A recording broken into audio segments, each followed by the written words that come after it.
Hello, everyone, and welcome back to Growing Up Alien. So I just want to start off with thoughts for super soldier James Rink and his recovery from the conference experience that they had there. Yeah, it seems like conferences are being hit by the people who don't want us to have conferences. But yeah, James is recovering from some serious,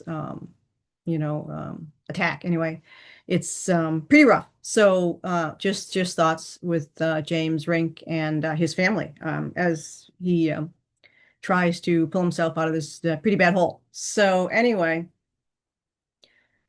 today I was just going to talk a little bit about the girls, the upstairs girls, and my experiences with a Nordic. I don't really know. I suspect she might be Aldebaran. I'm not entirely sure. She never reveals who she is. But it's one of Bill Tomkins' ladies. So I kind we kind of played with her name. Her name is Jessica. Of course, that's not really her name. It is highly possible this is Maria Orsic, but she's never revealed that. Um, I got to know her not only through the Bill Tomkins books, but largely through Frank Chili, who asked me to contact her. I wasn't going to contact her. I don't know her personally until Frank asked me to contact her. Can you get in touch with Jessica? So these books, these are the Selected by Extraterrestrials books by William Mills Tompkins. So Dr. Wood, of course, Frank Chili was involved in the book 3 interviews, but Frank Chili was working with Bill Tomkins. They have like over 20 plus hours of interviews. I'm trying to, Frank is working, we're going to do a Bill Tom. We have never done Bill Tomkins officially with Frank, because Frank knew Bill personally. So definitely looking forward to that. So what we try to do, and I'll put a link back to Linda's channel Potentials, where we started archiving the archivist. So getting on videotape, on not videotape, derp, getting on YouTube here on film, on archival footage, Frank's work. So yeah, it's a series that's ongoing as we continue to pin Frank down here and there. So about his work with all these different contactees. So yeah, Jessica, and I can feel himself not like I'm not allowed to the first time I talked to Jessica, I saw she was sitting outside by a beach. I don't know where I guess there's a famous beach there in California. That's what it looked like, somewhere around that area. I don't know if it's Los Angeles or whatever. Anyway, I don't know. I've never been to California. So she was sitting there with her back to me, and I said, "Hey," I said, you know Frank Chili." I said, "Are you Jessica?" And she's like, she says, and she was kind of coy about a lot of things. And she told me that I act like a chimera, but she's still here on Earth working for, I'd imagine, different. And the impression I got from her, oh, I just got really, something's trying not, something doesn't want me to, I never get like pains in the head, but that was weird. Never. So I'm like, something doesn't want me talking, and it's on that side. Most of my benevolent contacts come in from the right, and that's coming in from the left. That's just a me thing.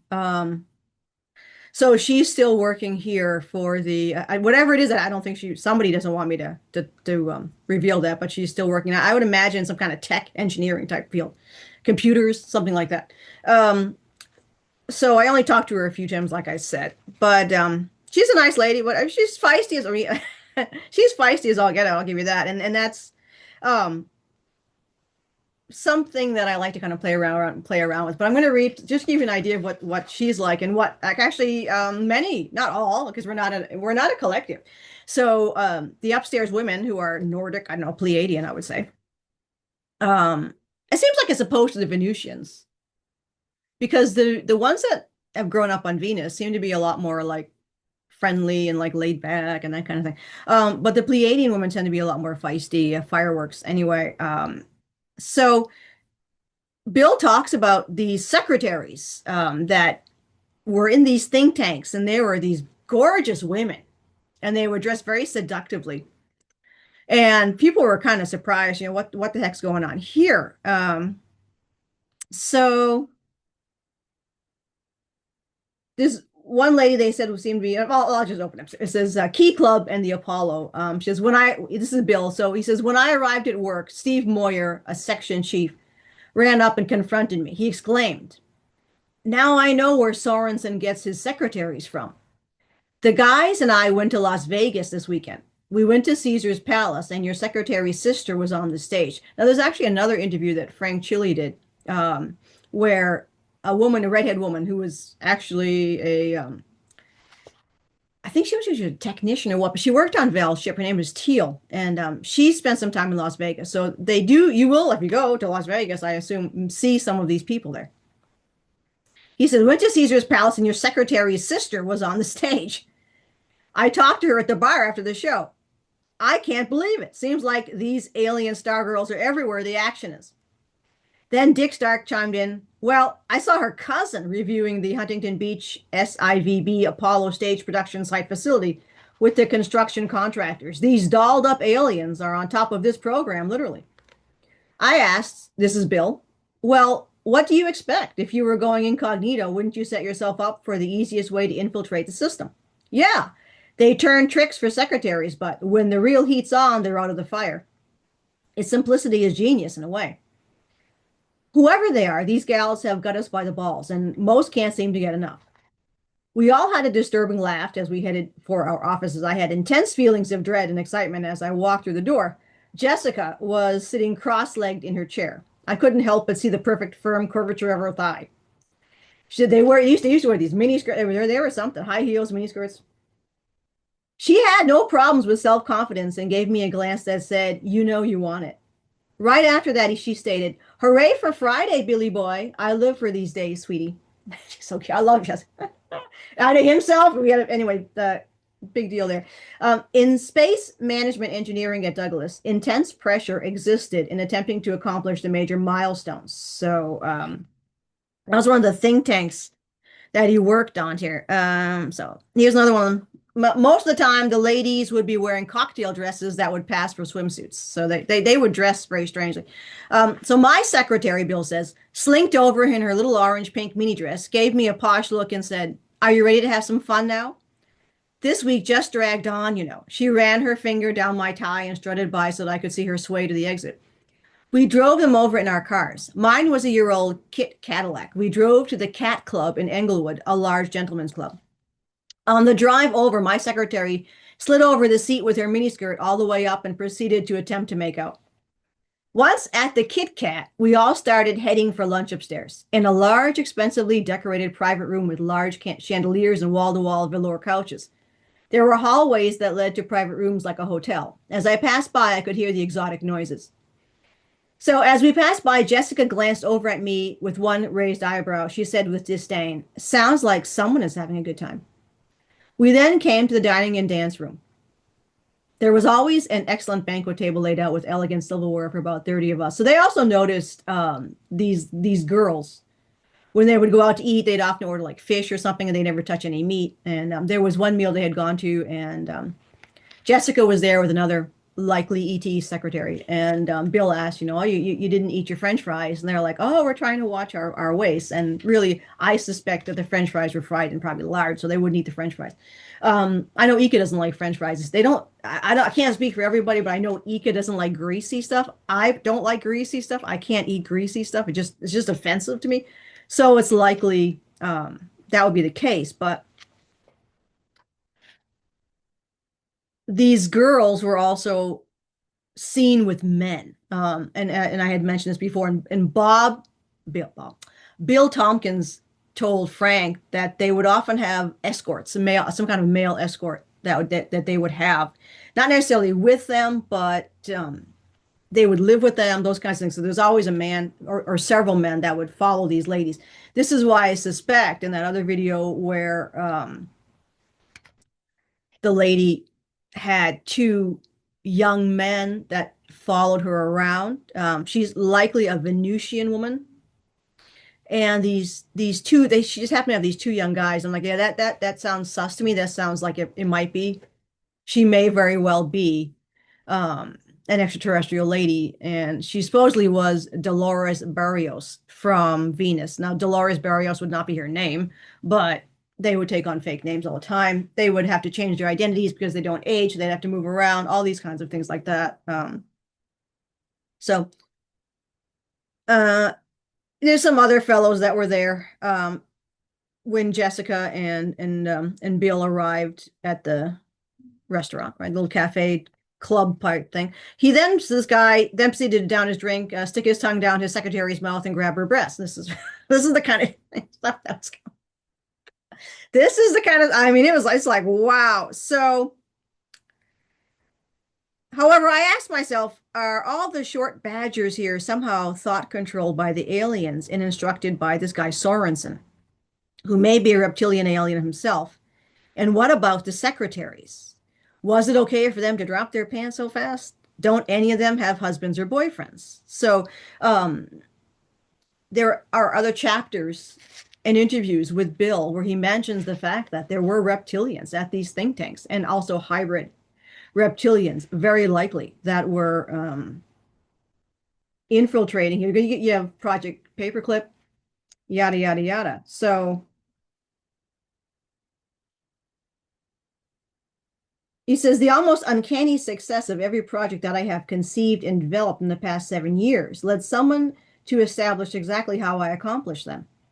Yes, there was a planned method to have something on me, thereby controlling me, like they had control over the upper level short badgers and the engineering department. Now, I want to make one point very clear. This is not unusual in large corporations, but this was very different. Who wanted to know? Was it Al Sorensen, or maybe Al Sorensen's boss, or even possibly the corporate vice president? And how about NASA itself? So NASA was founded by the Project Paperclip, right? Davis. So holy cats! If Jessica really is a Nordic alien, then maybe the reptilians are trying to stop her from helping us to develop the capability to go galactic. So Jessica, and anyway, yeah. So there were these not just female, but men way back in the day around World War II era and post World War II era that were inserted into these think tanks like Douglas, like Boeing, etc. And it was known that the infiltration of the regressive extraterrestrials had already occurred. So some of the attempted takedown or mitigation of the regressive input here in the United States is probably elsewhere as well. I only know really what happened here. I know Russia has as well had some positive interference. So it was a chess game between the benevolent extraterrestrials and the regressive extraterrestrials. So technology was the common denominator between the two of them. And of course, we know that. And as Bill mentioned, the higher ups in the corporations were largely regressive. If the reptilian connections with the Terrans on this planet, this is part of the ICC, the interstellar conglomerate of corporations that at this time, and it has been broken down since. Now, when we say it's broken down, people say, "Oh, the Greys are gone, the reptilians are gone." Like, no, that's not. They're not gone. They're not poof. I mean, these things. These wars have been going on. I don't know, for quite some time, at least a million years. Anyway, probably more. But there's always the problem. This is the argument that we're pushing forward now. There's always the problem that these groups can certainly re-enter this system. So playing ball, having a good time with the cabal control corporate system. And the thing is that the cabal itself is a mercantile, basically. It is kind of I don't kind of it's a weird mafia type, the same way black markets and these cult mafia type groups run. It's political, it's military, and it's a drug dealer type thing, right? So it's an arms runner, it's a slave runner, it's a drug runner, it's a runner, basically. And this is interstellar. So you have a lot of as we have mentioned this before, there's a lot of corporations here on Earth. I don't want to name names because it might be, anyway, if we were on Rumble, I would, but even still, I don't know, maybe I shouldn't. But essentially all your stock market corporations, your big name multinational corporations, those are interstellar. You're going to see them upstairs. So a lot of people have you shake my hand, I shake your hand arrangements with these. I don't like to use money, but this idea is the exchanging of wealth. So greed exists upstairs. And when people talk about somehow 5D and 6D and everybody's all la la and Mr. Rogers, that's bullshit. I don't know. I mean, more power to them, no judgment on those people, but that is not accurate. That is not the truth. So these beings, the cabal, as well as other off planet. And there's no such thing as Earth and other planets. There's just us. Earth is not separate from other planets. There's not a Terran is a alien that lives on, I mean, it happens to live on Earth, right? So it's not an alien on its own planet. That's why we don't have terms for aliens, because everybody's an alien. There isn't one person's an alien, one person isn't an alien. So what Bill is talking about here and what we understand is that there are off-planet humanoids and others who are trying to crack Earth from the inside out in a type of spy mission. So Jessica is one of those individuals, even though my husband is always a little sketch with Jessica after the little incident that he had. But anyway, nevertheless, here's Jessica. She's, oh, hey, Bill. Cliff said, do you remember right after you got your short badge, the first day you opened the door to your new office? There was this nice looking lady sitting in the guest chair. Remember? Yes, Cliff. She smiled and said to you, I'm Petra. I'm here to help keep you out of trouble. I understand you're in it all the time. So you replied, well, yes, that applies to our entire design section except for Cliff and me. And Bill says, okay, what about it? Jessica says, she was very pleasant, right? Amply endowed up front. Bill says she did keep us pretty clean, even though she was a little slow on dictation. Jessica says, we all thought everything was going fine. So anyway, now Cliff continues. Until one morning, we entered our office and that new redhead was sitting on your desk. She said, hi, I'm Emily. Petra flew the coop. Yep, she's gone. You're stuck with little old me. So they would obviously, have to move people around. And Bill talked about that these secretaries would be on like kind of a revolving, door where they were coming and going, coming and going. And he's like, it seems strange, but it was just what it is. Well, let me tell you, being stuck with that Emily was not a problem. Except Bill, Bob said, I saw Petra over at Northrup last Friday. See, they would move them between different think tank groups. So what's going on? I don't know, Bob. I don't think she was upset with any of us. Maybe Ralph, our attorney, could find out why. I'm not complaining. Emily was even better. I added, and assert to the entire section, she's good anyway. But we need a good section secretary. Emily was very sharp, really helpful. She even improved our entire section reporting schedules. 2 months after this conversation, Emily, crying, told Cliff and me that she had been transferred to the El Segundo plant.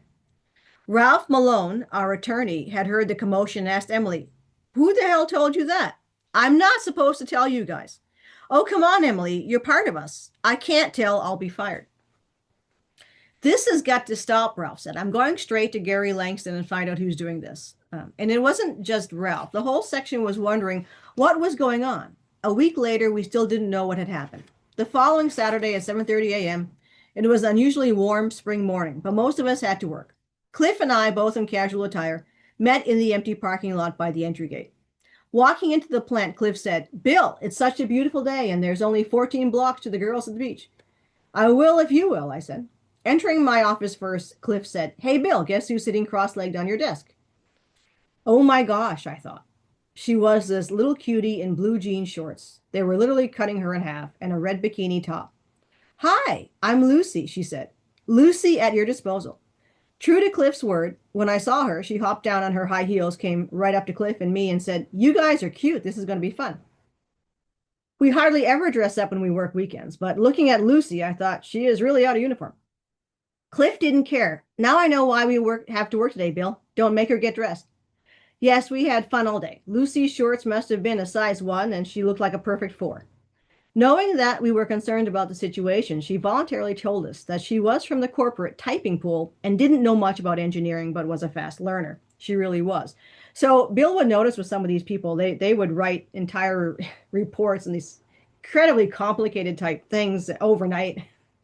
They could like hold a book and absorb the entire, he would notice that these, it was all an act, that they would come into these roles as secretaries, and they always dress very seductively and would be very raw around all of the different people that were working there. But they had some powers for sure.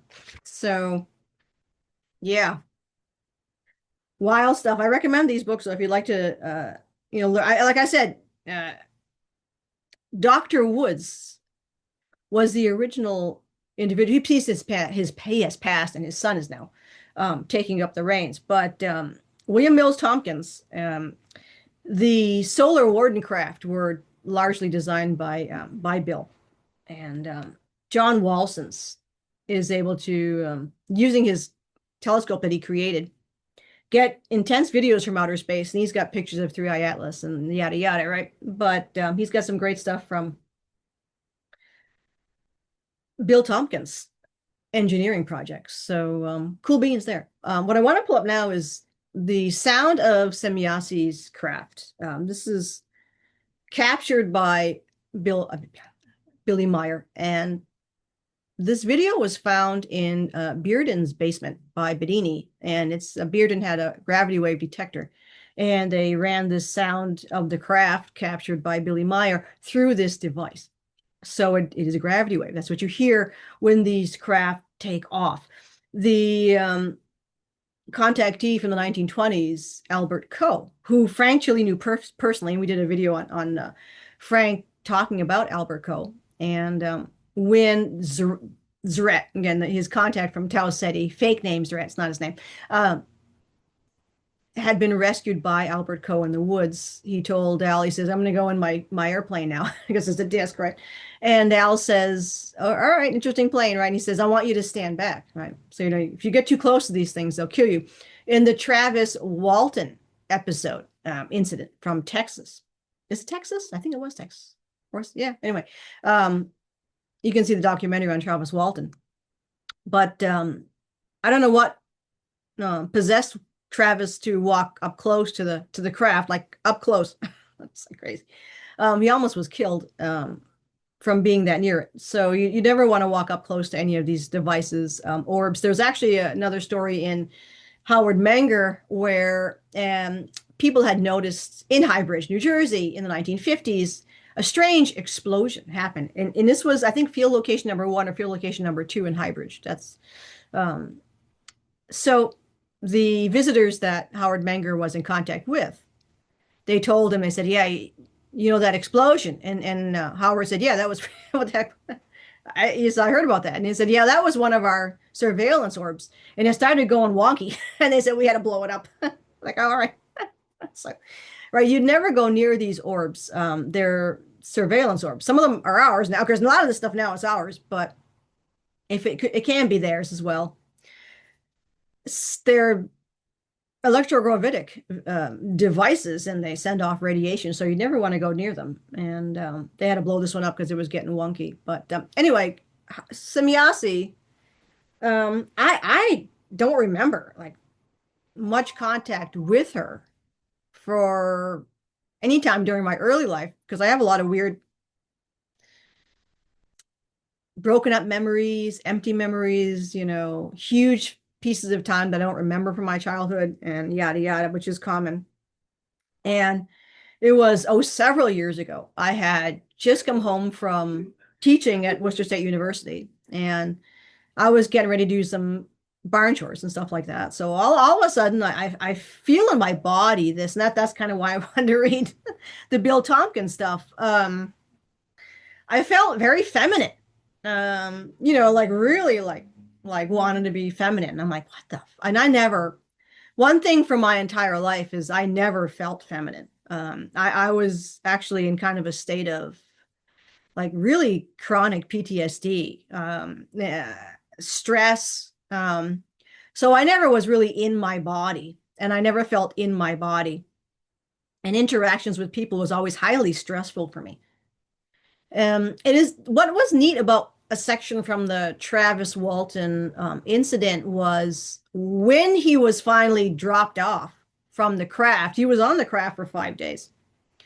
They dropped him off on the side of the road, and he's disoriented, and he's like, what the hell just happened? So he knows where he finally realizes where he is, and he walks to a telephone booth. This is back in the day, before cell phones. So he walks into this telephone booth and he says, "Hey," he calls his family. He's like, I don't know what the hell happened, but can you come get me? I'm a mess, right? So one of the people the closest person near him obviously arrives at the phone booth and finds him there, and he's wow, he says, Travis, what the fuck, right? It's 5 days, like the fuck. Where were you for 5 days? And Travis is like, wow, shell shock, right? And when the guy went to reach for him, he says it was funny because Travis like says don't touch, like don't touch me, and he in his best French, it's like don't touch me. And that's one of the things that happens. I don't know where, why, or how, but you end up after these experiences, you don't want anybody, even people 100%, you don't want anybody touching you. I still have that in me. Like I said, it's a long story between me and Ika working out these issues where my body does not want anything touching it. That's not, I can be touched by animals, but I can't be touched by a humanoid. And that includes Ika. So it's taking years for me to like slowly desensitize, and it's not great. It's better, but it's definitely not great.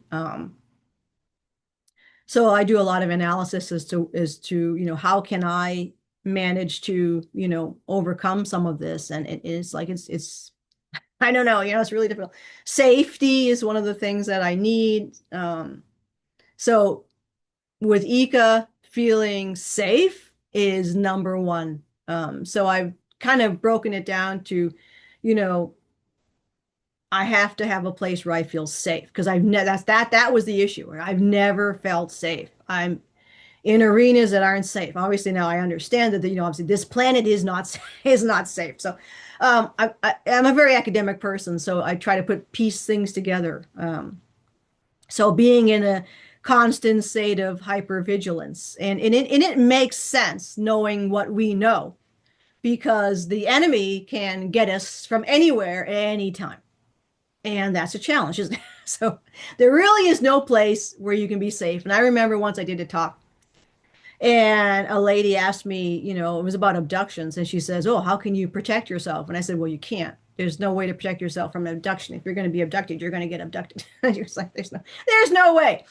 Um, so, that's an issue. And if wherever we're headed, with the Earth situation, I don't know where we're headed right now. No one's really offering solid evidence one way or the other. So I don't know if we're going to go to, out of the frying pan to the fire. There's no evidence for that. And there's no evidence that, good things are going to happen. There's no evidence for it. So I kind of ride the middle of the road there. We'll see, right? And it could be more of the same old forever. Who knows? I don't know. Anyway, what I'm going to show is again, promise to show, right? The Bedini craft. So the day I met with Simyasi, I always call these the Reconquistas because these star people or star beings, not always humanoids, it could be anything for different people, but when you kind of get reconnected with them, it's kind of out of the blue. You may get and Howard Menger talks about this too. It's like you meet someone, you reconnect, and you don't see them again for years, and then they come back again, because there's really no linear time.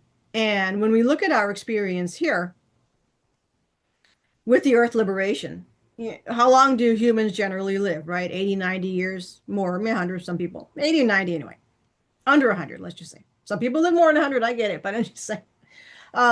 That's only a short period of time for us, for our usual lifespans on different planets, depending on where you're from. That could be thousands of years, that could be hundreds of years. So it's not a huge expanse of time. So when you see things from that perspective, you're like, yeah, all right, this makes sense in a way. So Simyasi and her Reconquista, it's just out of the blue. Like I'm getting water for the chickens, and she like kind of enters me, not in any weird channeling way, but it was kind of more of like, you know how when you meet a friend or a family member that has a really big personality and they kind of rub off on you. That's what happened. So she kind of, because I know there'll be a lot of people out there, oh, that was a bad, that's a demon. You know, shut up, you know. Right? That was a handler, you know, just um, so she just kind of influenced me. She was just her presence because it's telepath. She kind of influenced me and I felt like really feminine. I'm like, and that is so weird because I've never felt feminine. I never feel feminine. And I'm like, all right, and I could see this woman. So when you see things, when you're in the telepathic contact, your eyes only take in information light, right? Basically, right? Around you and your brain processes that, and that's how you see. You don't need your eyes to see. So and I get it. Humans on this planet want to see something physically, right? They want to see something like they want to see like an astral in front of them. And it doesn't usually happen that way. It can, but it doesn't.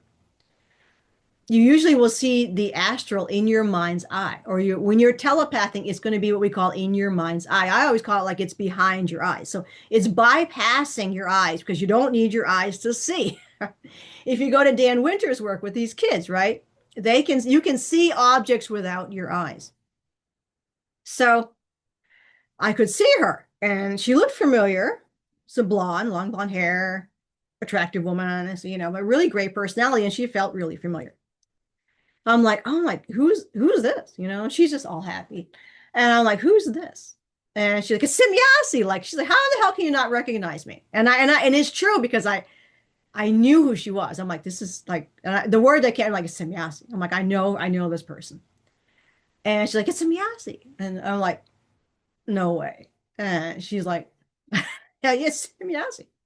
I'm like, wow. Like this doesn't like, and you know what it is? We have been so brainwashed and programmed to, and I blame the gurus for this as well. This is all part of the cult, right?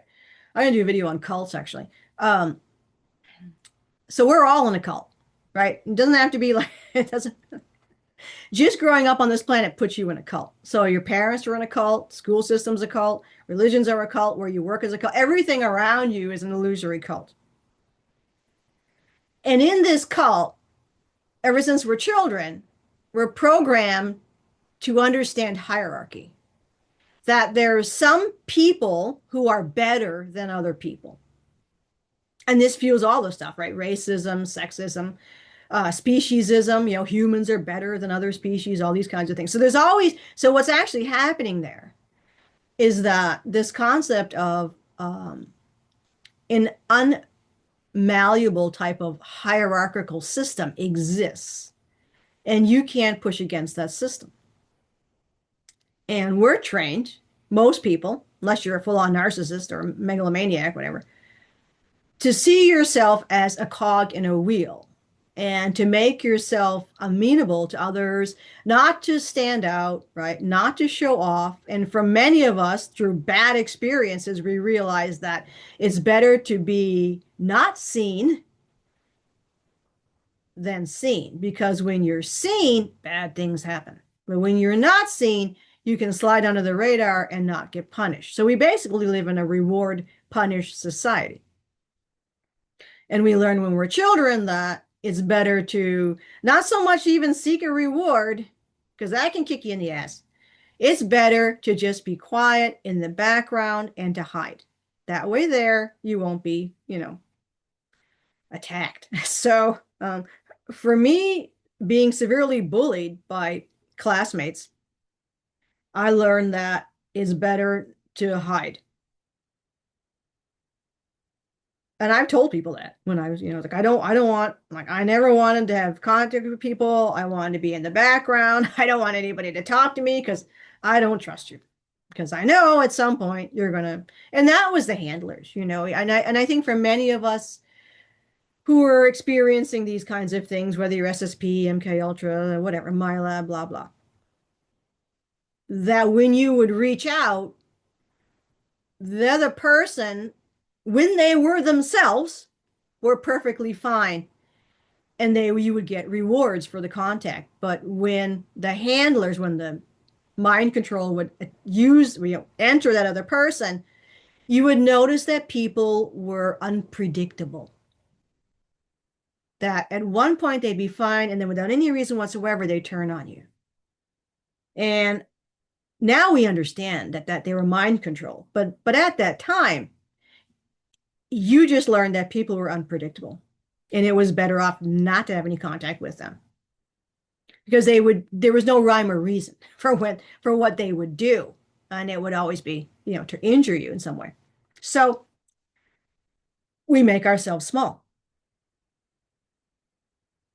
And my first reaction at this time, many years ago, in contact with Simyasi for the first time, I'm like, there's no way that someone like Simyasi would ever spend time with me. And that's what I basically telepathed to her.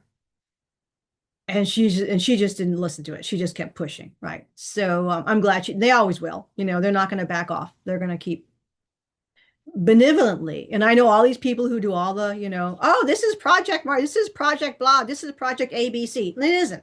This is real, guys. You can't just assume that the whole world is a CIA project, because it's not.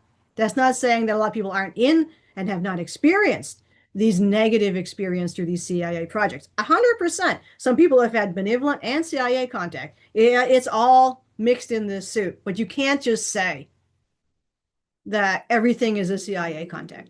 None of my extraterrestrial experiences were ever negative. And I know that a lot of people won't believe that. They think all ETs are bad, whatever, and that's fine. I mean, you can go that way. But as you begin to negotiate contact, right? In the context of all the programming and all of what other people say to you and all this like push that you have from other podcasts, other tales, other books, yada, yada, you have to decipher with an analytical process what actually is happening, what's happened to you, analyze what's happened to you, analyze what's happened to other people. And then for me, it's coming to understanding that there's many types of spices in this particular stew. So yes, Simyasi is, and I'm still alive. Simyasi is Simyasi. And I know, and I knew at the time, because my mind just exploded when I first, the Reconquista with her was like, holy shit, I'm never going to tell this story because everybody's going to be like, you're crazy. Someone like you could never meet with someone like her, and that's what we're fed a lot of. And there's a lot of ego involved with different people, and there's different personalities. I mean, is it part of the programming and control? I don't know. Some of it could be, some of it may not be. But I can't remember. It was about a year ago, I think, when I finally came forward anyway. And I said, I'm gonna be honest about this, and I'm not gonna lie to people. That would be, if I lie, I'd be lying, right? And I think what was important for me to come forward with sharing a contact like Simyasi was that, wow, yeah, why would we think we're not meeting with certain people, right? And that comes from, and this came from a conversation I had with Val Thor. We're trained, and this is kind of a dangerous thing, but we're trained to see ourselves as nobodies. That you're not part of the cool club, you're not a celebrity, you're not this, you're not that, and that's all bullshit. There's none of that stuff. That's none of that is real. That's all part of the illusion. And that's not saying, are there people out there who think they've had contact with some of these people and they haven't? Of course. Are there people out there who are shysters, who are con men, who use charisma and then create fake contact experiences? Of course. There was a silly thing that happened. Actually, I was watching a podcast. I don't know how this. I had Simyasi was in it, which is why I don't usually watch podcasts. And here's why: because there's a thing like suggestion. So, you don't want other people's stories generally, and all of these different events and scenarios to create suggestion in your personal arena. This is why I don't watch a lot of that stuff. So this guy said he saved an alien. This is so funny. You see, I was in Alabama. He was in I don't know if he was hunting, what the hell he was doing. He was out in the woods in Alabama, and there was an alien in a tree in the swamp. And oh yeah, and I I pulled this alien out of the tree, and her name was Semjays. I'm like, Jesus. So um I asked Simyasi, and I said, hey, I said, you know what? Whatever you do in an Alabama swamp stays in that Alabama swamp. And she's laughing. I'm like, were you in a tree in an Alabama swamp? And she said, no. Yeah, she's like, I'm like, well, hey, I said, you do you. I don't know how you got there. Hope you had your pants on, upside down. Anyway, so she was like, oh my God, that was dumb. Yeah, I mean, every Tom, Dick, and Harry's out there. And again, one of the main things we have to be careful of is suggestion, right? So, yeah, no, that was not Semyasi. She pronounces her name Semyasi, not Semjays. And no, she was not up in a tree. She's after a couple of drinks, right? You never know. But might be something we want to try later on. Anyway, yes, I've discovered that we do have a friendship, and I've known her back on Era, and we do meet here and there, right? And of course, she has a special relationship with Frank Chili. So, yeah. Anyway, I'm gonna pull this up. This is what a craft sounds like, and it's analyzed. So, anytime you see pictures, right? I mean, the thing is, you have to kind of be an investigator with these things. So, there's really no way to look at a digital video or digital image that somebody puts up on any kind of social media platform and know if it's real or not. You're all guessing. They have to be analyzed by professionals. And some of your early pieces of footage have been analyzed. A lot of the pieces from Billy Meyer have been analyzed. And when you're looking at the old pieces of footage, it's easy to do because you have to look at it. Okay, it's 1956, right? Or something like that. They don't have CGI. They don't have digital stuff, right? To alter any kind of image back then was quite a feat. Not that they didn't do that, people did. But you have to take a lot of different things into account, like an investigating when you're looking at this stuff. The only way you can 100% guarantee anything you're being shown is to have it analyzed by a professional. And this is what we're going to have here. So let me pull this up and play it. There we go. Try to do full screen. There we go. All right.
Day of December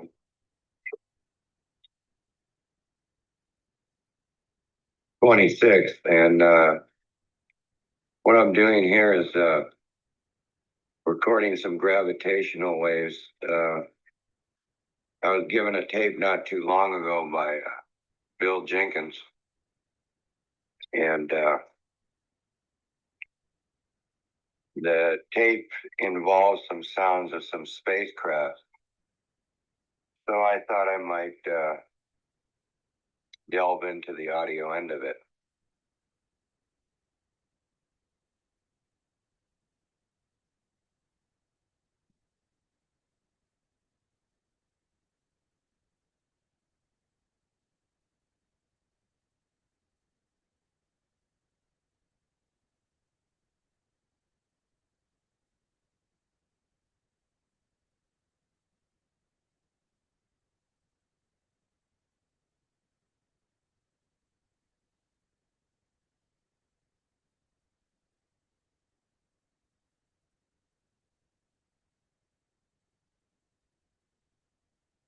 And what you're seeing on this scope right now is a gravitational wave tuner picking up gravitational waves. Now we can adjust frequencies of this tuner as we go along, but I'm going to give you a picture of this tuner and how simple it is to make.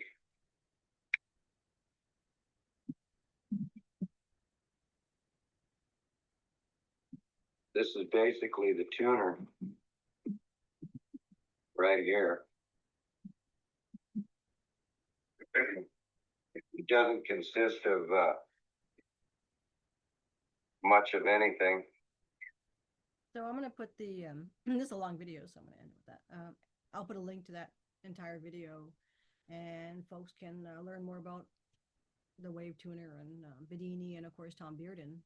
All legit folks in quantum physics. But anyway, yeah, that pretty much runs it for now. Like I said, I'll put all the links to different stuff in the description section. So if you want to look at the books or, I mean, the interviews with Bill Tomkins are actually, if you don't want to buy the Bill Tomkins books, you can find the interviews with him. Like I said, Frank Chili was able to record about 20 something hours, but there are also great podcasts on YouTube as well with Bill Tomkins. And same thing with Howard Menger, a lot of video put out there on his stuff. I really like his book, though. Great book to buy. But anyway, so all right, we will see you upstairs.